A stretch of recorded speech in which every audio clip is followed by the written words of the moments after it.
5G launch करने की बातें, परीक्षण की बातें, वहाँ से ये चीज़ें हो गई हैं। कंपनी के प्रमोटर 2000 करोड़ रुपए डालने की कोशिश में हैं। ज्ञान बांट कर जा रहा है, पर उन्हीं ज्ञानों में कुछ कुछ चीज़ें अगर वर्ल्डिंग को हम समझें तो वो दिशा देती हैं आगे के लिए।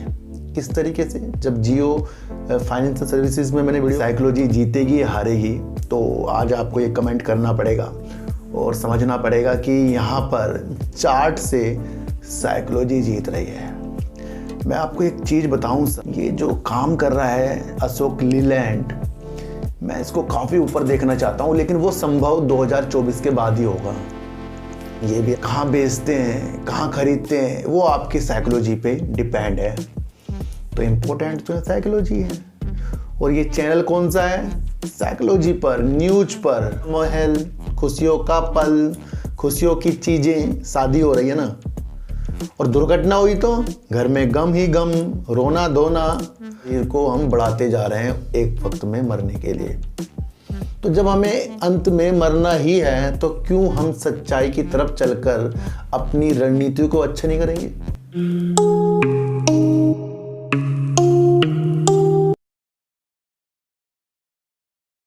नमस्कार, मैं स्वागत करता हूं आपका अपने ही चैनल पर, जिसका नाम है सार्थक बाजार से। आज बात करेंगे अडानी विल्मर में, बात करेंगे फोन आइडिया में, और बात करेंगे कि BSNL के कदम से वोडाफोन आइडिया भी टेंशन में आ सकता है। उसके बारे में भी आज हम बात करेंगे यस बैंक की। और यस बैंक की तो लाजमी आज बात करनी ज़रूरी हो जाएगी, क्योंकि इसके रिजल्ट के बाद जब मैंने आपके लिए एक वीडियो बनाई थी और मैंने कहा था कि आने वाले दिनों में इसके अंदर एक तेज़ी आएगी, और देखते हैं कि हमारी साइकोलॉजी काम आती है या नहीं काम आती है। किस किस को याद है उस बारे में, जब मैंने कहा था कि हमें तेज़ी का इसके अंदर वेट करना पड़ेगा और तेज़ी इसके अंदर आएगी तो हमारी साइकोलॉजी जीतेगी या हारेगी? तो आज आपको ये कमेंट करना पड़ेगा और समझना पड़ेगा कि यहाँ पर चार्ट से साइकोलॉजी जीत रही है। मैं आपको एक चीज़ बताऊं सर, कि काफ़ी लोगों की, जब मैं देख ही लेता हूं वीडियो, शॉर्ट वीडियो बनाते हैं वो, जब मैं उनकी वीडियो देखता हूं, मोटिवेशनल चीज़ें देखता हूं, अंत में कहते हैं वो बाकी सब डिपेंड आपकी साइकोलॉजी पे, हमने तो आपको सिखा दिया। आप कहाँ रुकते हैं, कहाँ बेचते हैं, कहाँ खरीदते हैं, वो आपकी साइकोलॉजी पे डिपेंड है। तो इम्पोर्टेंट तो साइकोलॉजी है। और ये चैनल कौन सा है? साइकोलॉजी पर, न्यूज पर। समझने की शक्ति जिसके पास जितना ज़्यादा डेवलप होगी, वो मार्केट से उतना ज़्यादा टिकेगा, और हो सकता है कि वो पैसा ज़्यादा ना कमाए, लेकिन अपने पैसे को बचा कर रखेगा। तो साइकोलॉजी पर भी आज बात होगी सर। कल मैंने आपके लिए अशोक लीलैंड पर वीडियो बनाई थी। मैंने कहा सर शेयर नहीं बढ़ता, लेकिन काम तो ये बेहतरीन करते ही जा रहा है, लेकिन आज शेयर ने 5 रुपये उछाल करके दिखा दिया। तो ये 5 रुपये उछाल करने वाला शेयर नहीं है। ये जो काम कर रहा है अशोक लीलैंड, मैं इसको काफ़ी ऊपर देखना चाहता हूँ, लेकिन वो संभव 2024 के बाद ही होगा। ये भी आपको समझना है। कुछ शेयरों की रणनीति हमें समय के अनुसार समझ में आनी चाहिए, और क्यों किस शेयर पर जब तेज़ी हो वही सब कुछ हमारे लिए हो, उसमें भी हमें समझने की रणनीति को डेवलप करना पड़ेगा। कल जेपी पावर, जेपी एसोसिएट में थोड़ा सा मैंने कल आपको बड़ा तरीक़ों से समझाया, और जब मैंने कहा कि जेपी एसोसिएट एक दिन पहले अपने डिफ़ॉल्ट की चीज़ों के साथ गिरा और अगले दिन वो तेज़ी के संकेतों के साथ, मैंने आपको कहा था कि जेपी एसोसिएट जब भी अपनी पेमेंट का डिफ़ॉल्ट करेगा, भुगतान नहीं करेगा, वहाँ पर जेपी एसोसिएट के साथ साथ जेपी पावर भी गिरता हुआ नज़र आएगा। यहाँ जेपी पावर जो शेयर है लंबे समय का रखने का शेयर हो सकता है, क्योंकि इसके फंडामेंटल मजबूत होते जा रहे हैं। ये मैंने आपको पहले भी बताया था, लेकिन आज शेयर ने आपको गिरावट कर दी। अब लोग कहेंगे सर ये गिरा क्यों है? कल ही मैंने आपको बहुत अच्छी एक वीडियो बताई थी, आज एक और सूत्र बताता हूँ, उस सूत्र को समझो जो मैं क्या कहना चाह रहा हूँ। कल भी समझाया था, लेकिन आज मैं उसको आपको विस्तार से समझाऊंगा। जब मैंने आपको जेपी एसोसिएट को डिफ़ॉल्ट की चीज़ों के साथ बताया कि एक दिन पहले गिरा, अगले दिन ऊपर गया, तो उसके अंदर हमें खुश नहीं रहना है। देखो, तो जब हमें पता लग जाए कि किसी घर पर शादी है, किसी घर पर कोई दुर्घटना हुई है तो क्या रिएक्ट होगा घर वालों का? शादी हुई तो खुशियों का माहौल, खुशियों का पल, खुशियों की चीजें, शादी हो रही है ना। और दुर्घटना हुई तो घर में गम ही गम, रोना धोना।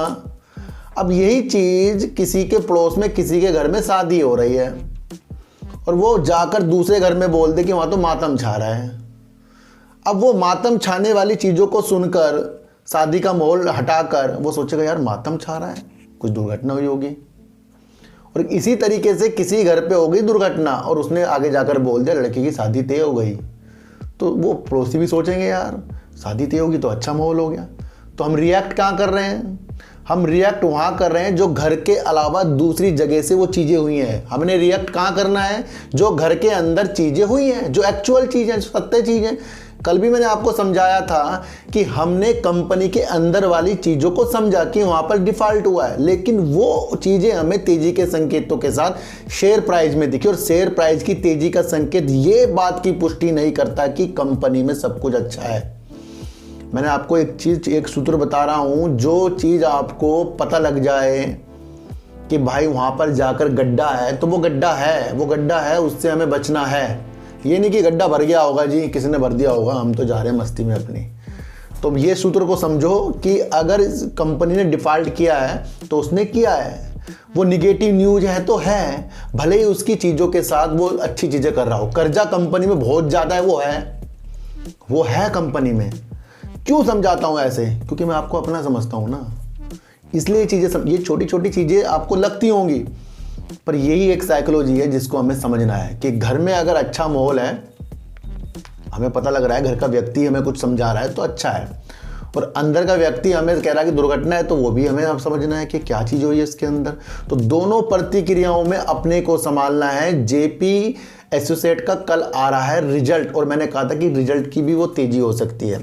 जेपी पावर का आ रहा है 10 तारीख को रिजल्ट, वो भी उसकी तेजी हो सकती है। लेकिन यहाँ पर हम फिर भी जेपी एसोसिएट से ज़्यादा जेपी पावर को अच्छे संकेतों के साथ बाद में भी देखेंगे। ये मैंने कल ही दिशा दी थी और कल ही मैंने कहा था कि शेयरों में संभल कर रहना है। किसने ये बातें सुनी होगी? बहुत से लोग कहते हैं ना कि ज्ञान बांट कर जा रहे हैं, पर उन्हीं ज्ञानों में कुछ चीज़ें अगर वर्ल्डिंग को हम समझें तो वो दिशा देती हैं आगे के लिए। किस तरीके से? जब जियो फाइनेंशियल सर्विसेज में मैंने वीडियो बनाई थी तेजी के बाद, क्या बताया था? हो गया ना वही। तो सर हम क्या करते हैं? हम सत्य की खोज नहीं कर रहे हैं, और जिस दिन हमने सत्य की चीज़ें समझनी शुरू कर दी उस दिन हमारे पास सब कुछ अच्छा हो। तो आज का सूत्र ये है कि अगर किसी कंपनी पर निगेटिव न्यूज है तो वो निगेटिव है, और जब वो अच्छा हो जाएगा तो वो अच्छा हो जाएगा न्यूज के द्वारा। तो अब ये डिफ़ॉल्ट किया, ये निगेटिव चीज़ों के साथ आया है। फिर भी हमें आगे की रणनीतियों को फिर से आगे की तरफ समझना चाहिए और हर एक पहलू को खुद ब खुद मजबूत करना चाहिए। मैं आपको इतनी सी एक बात बता दूं, अब वोडाफोन आइडिया जिस तरीके से हमें आज भी इसने गिरावट करके दिखा दी, क्या ऐसा मकसद है? क्योंकि वोडाफोन आइडिया की तरफ से तो फंड की बातें, 5G लॉन्च करने की बातें, परीक्षण की बातें, वहाँ से ये चीज़ें हो गई हैं। कंपनी के प्रमोटर 2000 करोड़ रुपए डालने की कोशिश में हैं। कंपनी जिस तरीके से त्रुटि हुई है के ड्यू में वहाँ पर केस कर चुकी है। कंपनी का व्यू आगे के लिए बहुत अच्छा है। मैंने कहा था ये सारी बातें आपको समझ लेनी चाहिए कि ये सारी चीज़ें हो रही हैं और आगे जाकर होंगी। वैल्यूबल इसके साथ फंड है और 5G है, ये मैं आज भी आपको कहूँगा। उसके बिना इसके अंदर तेज़ी देखना वो ये होगा कि सामने गड्ढा, हमने उसे समझा नहीं। देखो सर, BSNL जो हमें कमज़ोर कड़ी लग रहा है, मैं आपको आज एक बड़ी चीज़ बताऊंगा कि BSNL की वजह से भी वोडाफोन आइडिया कमज़ोर हो सकता है। देखो सर, किसी मैदान पर 4 खिलाड़ी हैं और उसके अंदर से एक है कमज़ोर कड़ी, और दूसरा भी उसके अंदर खिलाड़ी पैदा हो गया 5वां, लेकिन वो भी कमज़ोर खड़ी। लेकिन उसके साथ क्या जुड़ा हुआ है? गवर्नमेंट जुड़ी हुई है इसके साथ। जब गवर्नमेंट किसी कंपनी के साथ जुड़ी होती है तो वो अपना पैकेज जो है अपनी कंपनी को जीवित करने के लिए हर संभव प्रयास के साथ करेगी। और आपको देखने को एक चीज़ और मिला कि मोदी जी जिस तरीके से BSNL को बचाना चाहते हैं, इसके लिए जो मंजूरी की गई थी पैकेज, वो कितनी थी? 89,000 करोड़ रुपए करीब का एक पैकेज की मंजूरी BSNL को जीवित करने के लिए कैबिनेट ने दी। ये बीते महीनों की बात थी।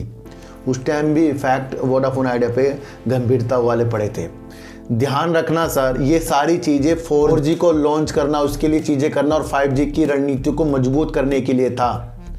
जहां BSNL का ऑथराइज कैपिटल जो था 1.5 लाख करोड़ था, इसे बढ़ाकर अब 2.10 लाख करोड़ रुपए कर दिया गया। यानी कि कंपनी नहीं, यानी कि गवर्नमेंट चाह रही है कि किसी तरीके से BSNL को खिलाड़ी बनाया जाए। तो जिस कमजोर कड़ी के पीछे, देखो BSNL का नेटवर्क अच्छी तरह नहीं आता, लेकिन अब आएंगे क्योंकि अगले महीने हो रहा है इनका 4G लॉन्च। एक और मजबूत न्यूज़ निकलकर BSNL में आई, जिसकी वजह से यहां पर फिर आपको वोडाफोन आइडिया कमजोर होता हुआ दिखाई देगा। फरवरी में 4G लॉन्च करने के बाद, यानी दिसंबर में करेंगे ना ये 4G लॉन्च अपना, अगले महीने करेंगे।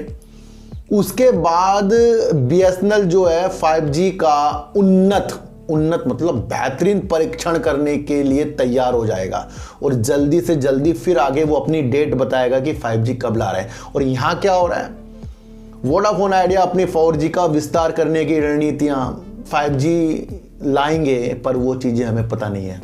और यहाँ पर 4G लॉन्च करने की स्थिति में BSNL आ गया है।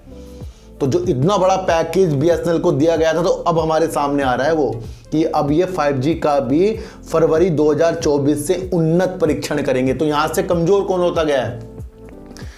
देखो सर, वोडाफोन आइडिया को टक्कर कौन दे रहा है? क्या वोडाफोन आइडिया को जियो एयरटेल टक्कर दे रहे हैं?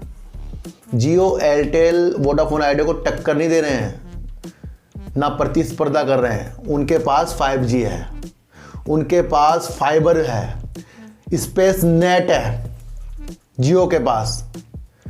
तो वहां से तो वोडाफोन आइडिया सिर्फ अपनी सुविधा के लिए ही अलग ही पड़ा है, लेकिन टक्कर असली BSNL दे रहा है इसे। अब 4G अब ये लॉन्च कर देगा ना 4G, अब देखते रहना आप, ये दिसंबर में लॉन्च करेगा। ये बड़ी टक्कर देने के लिए BSNL तैयार हो रहा है। कौन इस रणनीति को समझ रहा है? देखो सर, मैं यहाँ शेयर को गलत नहीं बता रहा हूँ किसी भी, मैं न्यूज़ बता रहा हूँ। न्यूज़ आई है और बड़ी धमाके वाली न्यूज़ है। जिसके दिमाग में ये न्यूज़ आ गई कि खिलाड़ी चौथा जो है BSNL है, और अगर ये 4G तक सीमित होता तो तब भी हम मान लेते। ये 5G का उन्नत परीक्षण करने के लिए तैयारी के साथ है। तो समझने वाली बात है कि सरकार BSNL को मजबूत कर रही है और उधर आपको वोडाफोन आइडिया अपनी रणनीति हमें बता रहा है। और अगर इसके अंदर वो 20,000 करोड़ रुपए जो निवेशकों से ये बात कर रहे हैं वो इसके अंदर आता है, तो वो 2-4 दिन इसके अंदर बाहर तो ला ही सकता है, ऐसी बड़ी बात नहीं है। फिर भी इतना ज़्यादा मजबूती की तरफ नहीं दिख रहा है। 2.10 लाख करोड़ रुपए का अथोराइज्ड कैपिटल रखा है, और इतना तो कर्जा आपको देखने को वैसे ही वोडाफोन आइडिया में देखने को मिल रहा है। तो सरकार तो चाह रही है BSNL को बढ़ाना, और BSNL ने अपनी रणनीति को हमें बताया और वो रणनीति मैंने आपको बताई।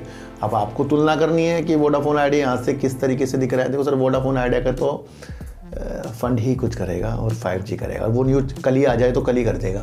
हम तो कह नहीं रहे हैं कि नहीं करेगा, लेकिन कल आए कल ही कर देगा। ये सारी रणनीतियों को आपको समझना चाहिए। देखो सर, शेयर मार्केट ना बिल्कुल बच्चों वाला खेल नहीं है, ये मैं आपको बता दूँ। और ये भी नहीं है कि कोई नया खिलाड़ी यहाँ पर कुछ अच्छा कर भी नहीं सकता। ये भी नहीं है कि जो इतने डीमैट अकाउंट खोलते जा रहे हैं उसमें से कोई होनहार निकलेगा ही नहीं। सब निकलेंगे, सब पैसों के लिए दौड़ रहे हैं, सब अपनी नौकरी छोड़ कर सोच रहे हैं यहाँ से हम पैसा कमाएं, क्योंकि हम ऐसी वीडियो देख रहे हैं कि यहाँ से सैलरी निकाली जाती है। तो अगर सैलरी यहाँ से निकाली जाती तो क्या लोग अलग अलग व्यापार बिजनेस करते? निकालने की कोशिश में काफ़ी लोग बर्बाद हुए हैं। यहाँ से जो प्रॉफिट है ना, चुराया जाता है। मैं आपको बता दूँ, निकाला नहीं जाता यहाँ से प्रॉफिट, चुराया जाता है उसको। और चुराने की हर चीज़ें मैंने आपको बता रखी हैं। तो किसी की बातों में बिल्कुल नहीं आना है। जो न्यूज़ हमें दिख रही है उस न्यूज़ पे विश्वास करना है, और वो क्या रिएक्ट डाल रही है वो आपको समझना है। कल मैंने आपको बता दिया था, अगर वो किसी को नहीं समझ में आ रहा है कि भाई एक दिन की JP एसोसिएट की हमने तेज़ी से सोच लिया कि उसने वो डिफ़ॉल्ट नहीं किया है, उसने किया है। तो हमें सूत्र सारी समझने आने चाहिए। अब बात करेंगे अडानी विल्मर की। देखो सर, अडानी विल्मर ने, मैं आपको बता दूं, काफ़ी लोगों को 600, 700, 800 रुपये तक फंस, हाई इसका 800 रुपये करीब का था। और मुझे अब भी याद है कि जब इसका तेज़ी के संकेत थे तो मेरे पास उस टाइम कई लोगों ने मुझे कॉल भी की थी कि क्या स्थिति है। तो उस टाइम भी मैंने लोगों को कहा था कि शेयर काफ़ी नीचे तक भी आ सकता है। अभी वो पुराने मेरे सब्सक्राइबर ना हो सकते हैं सुन भी रहे हो। तो आज ये उस स्थिति में अडानी विल्मर आ गए जहाँ पर अब यहाँ सबको डर लग रहा है अडानी विल्मर से।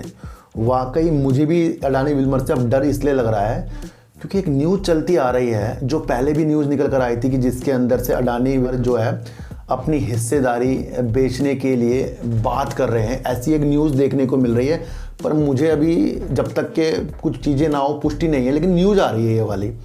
और जब ये न्यूज़ आ रही है तो फिर ये सबके कानों तक भी आ रही है, क्योंकि अडानी विल्मर में अडानी का जो करीब 43.97% का स्टेक है और इतना ही है विल्मर ग्रुप का। यानी अडानी के देखो सर, काफ़ी कंपनी आपने देखी होगी, अडानी ग्रीन है ना, अडानी पावर है ना, अडानी ट्रांसमिशन, अडानी इंटरप्राइजेज। लेकिन अडानी विल्मर क्या है? कोई लोग सोचते हैं विल्मर क्या है। सर विल्मर है इनका एक पार्टनर, ज्वाइंट वेंचर के तहत दोनों ने सेम पार्टनरशिप के साथ ये ज्वाइंट वेंचर किया और अपने प्रमोटर आधे आधे दोनों हैं, जो करीब 43.97% के हैं। अब ये वाली हिस्सेदारी अडानी ग्रुप अगर बेचता है, मैं पूछ रहा हूँ कि बेचता है, तो एफएमसीजी से अडानी जो है अलग हो जाएगा। यानी कि वो इस क्षेत्र से खाद्य चीज़ों के साथ वो फिर अपने अलग विस्तार के साथ देखेगा। तो ये एक है तो बैड न्यूज़ सर, लेकिन काफ़ी लोग इसको बहुत ज़्यादा बैड समझ रहे हैं। देखो सर, अडानी विल्मर और विल्मर ग्रुप जो है इंटरनेशनल सिंगापुर का एक बहुत बड़ा ग्रुप है, जिसकी कई कंपनियां आती हैं। ये छोटा मोटा ग्रुप नहीं है जो ज़्यादातर आपको तेल के और फॉर्चून के चीज़ों में वर्क करता हुआ दिख रहा है। बहुत बड़ा ग्रुप है खाद्य संस्करण में, बहुत बड़ा ग्रुप है विल्मर ग्रुप इंटरनेशनल जो सिंगापुर स्थित है। तो उसे भी हम छोटा ग्रुप नहीं समझ सकते सर, और उतनी हिस्सेदारी ले रखी है जितनी अडानी की है। सवाल ये पैदा होता है कि अडानी जी अगर अपनी हिस्सेदारी बेचते हैं तो लेगा कौन? तो ये क्या होगा, ये हमें आने वाले समय में पता लगेगा। पर इसकी वजह से शेयर गिरा काफ़ी है और आज 300 रुपये करीब का ही शेयर मिल रहा है आपको, और काफ़ी लोग इसके अंदर फंसे हुए भी हैं। तो जिस तरीके से कंपनी ने इस बार 131 करोड़ रुपए का लॉस किया, 12,267 करोड़ रुपए की इनकी सेल्स थी, जो कम नहीं होती मेरे हिसाब से। काफ़ी अच्छी सेल है। इतनी बड़ी सेल जो कंपनी की है, तो यानी कि फॉर्चून ब्रांड नंबर 1 ब्रांड है, यह आपको समझना है। तो इस कंपनी से अगर अडानी जी अलग होते हैं तो हो सकता है 2, 4, 5 दिन 10 दिन निगेटिव, लेकिन ब्रांड की क्वालिटी देखो, या आपके आस पड़ोस में फॉर्चून की खोजी आपको देखने को नहीं मिल रही है, तो वो आपको समझना है। फिलहाल तो ये जो चीज़ें अडानी के हटने से निगेटिव हो सकता है अगर ये न्यूज़ सत्य की तरफ हो, तो हम उस न्यूज़ की टेंशन में हैं जो हमारे सामने बार बार आ रही है, पर मुझे अभी इसकी पुष्टि नहीं हो रही है।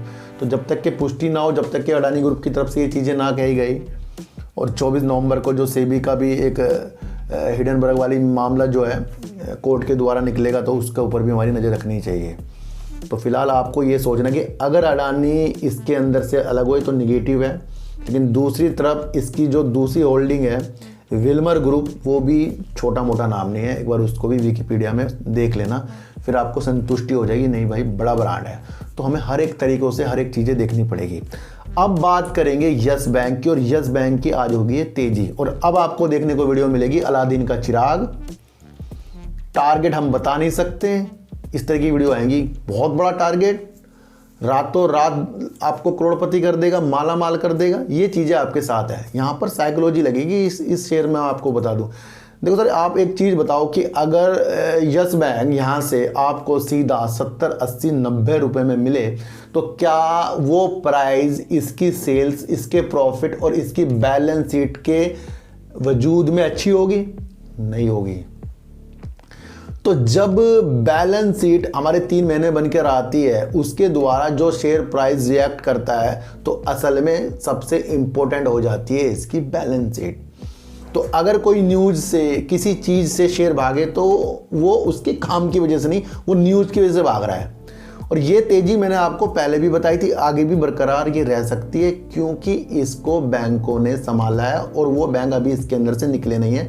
आप अपने दिमाग में ये डाल लो कि इस शेयर को, यानी कि यस बैंक को संभाला है बैंकों ने, और बैंक इसके अंदर अभी बने हैं। और जिस दिन बैंक इसके अंदर से निकलेंगे तो ये तो सबको पता है गिरावट होनी होनी इसके अंदर है। तो सर इसके पॉइंट पकड़ो, कंपनी है बेस्ट बनती जा रही है, प्रशांत कुमार जी अच्छे काम करते जा रहे हैं। जेसी फ्लावर जी को जो बैड लोन दिए गए थे और उसके द्वारा जो कंपनी इन दोनों ने बनाई ज्वाइंट वेंचर के तहत, उसके अंदर इनका जो हिस्सा है जितना पहले था उतना इन्होंने फिर से कर लिया है। तो यानी कि अपनी रणनीतियों के द्वारा यस बैंक काम कर रहा है। अब हमें समझना है कि अगर इसके अंदर से बैंक जो है इसको जो संभाल रहे हैं वो निकले तो हो सकता है वो आगे शेयर प्राइस ऊपर जाए तब जाकर निकले। हमें सोचना है ये चीज़ और इसके साथ जुड़कर चलना है कि कभी ना कभी वो चीज़ें इसके अंदर होंगी। और रही आज की तेज़ी की बात या कल की तेज़ी के बाद, किसी की भी वीडियो में गुमराह नहीं होना है। आपको समझना है बैंक धीरे धीरे प्रॉफिट कर रहा है, धीरे धीरे अपने में सुधार कर रहा है और वो बैंक के ऊपर अपना दिमाग है हमारा, जो बैंक कभी डूब रहा था। तो उस हिसाब से इस बैंक को देखना, लंबे समय के विषय बनाने। अभी कुछ भी इस बैंक में इतना बेहतर नहीं हुआ कि ये आपको सीधा 100-200 में मिलेगा। देखो सर क्या होता है कि हम बाहर जाके अपने बारे में कितनी बड़ी बड़ी वीडियो फेंक दें, हमारे घर की स्थिति क्या है ये हम खुद जानते हैं। बड़े लोग क्या कहते हैं कि उतनी पैर पसारो जितनी चादर। तो वो क्यों कहते हैं?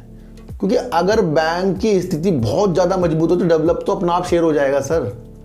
तो किसी की बातों में नहीं आना है जो आपको कह देगा अलादीन का चिराग मिल गया है, ये मिल गया, वो मिल गया है। इसके सारे तथ्यों को आपको समझना है और हर तरफ डिजिटलकरण में अच्छा वर्क जो है हमारा यस बैंक कर रहा है। तो छोटा शेयर है ना सर, सबकी नज़र इसके अंदर है। और ये तेज़ी तो मैंने आपको पहले अपनी साइकोलॉजी से बता दी थी।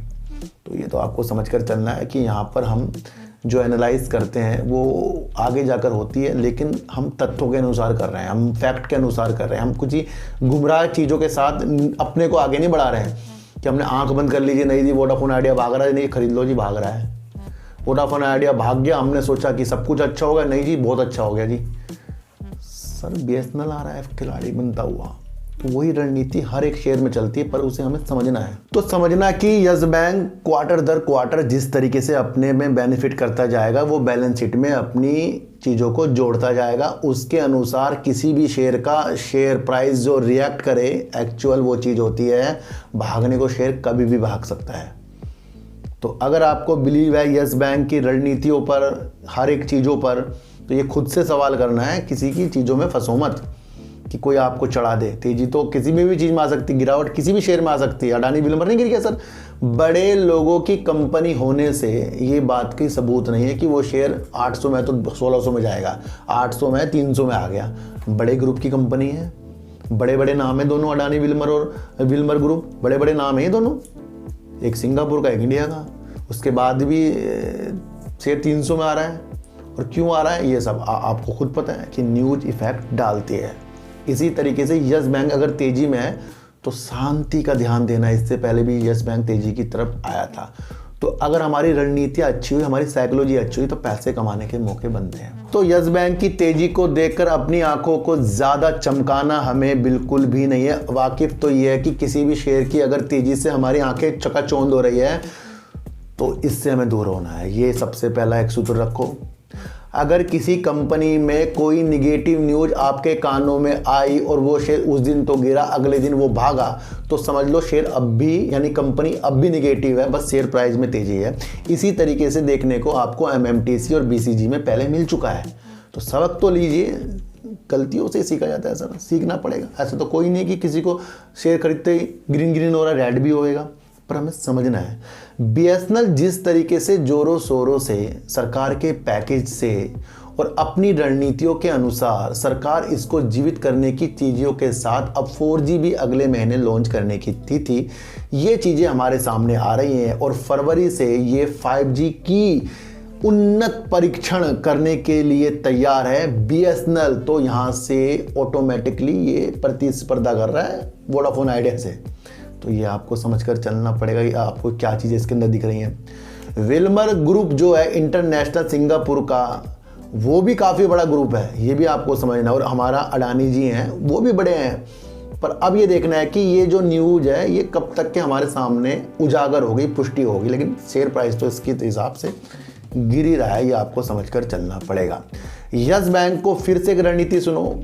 यस बैंक में काफ़ी बड़ा जो बैड लोन था उसके लिए जैसी फ्लावर को चुना, उसको जो बैड लोन दिए गए उसके अंदर भी यस बैंक थोड़े सेंटेज के साथ जुड़ा हुआ है, वो उसकी रणनीति है। और दूसरी तरफ बैंकों ने अभी तक अपनी होल्डिंग को रखा हुआ है, तो वो क्यों रखा हुआ है ये आपको खुद ब खुद मंथन करना पड़ेगा।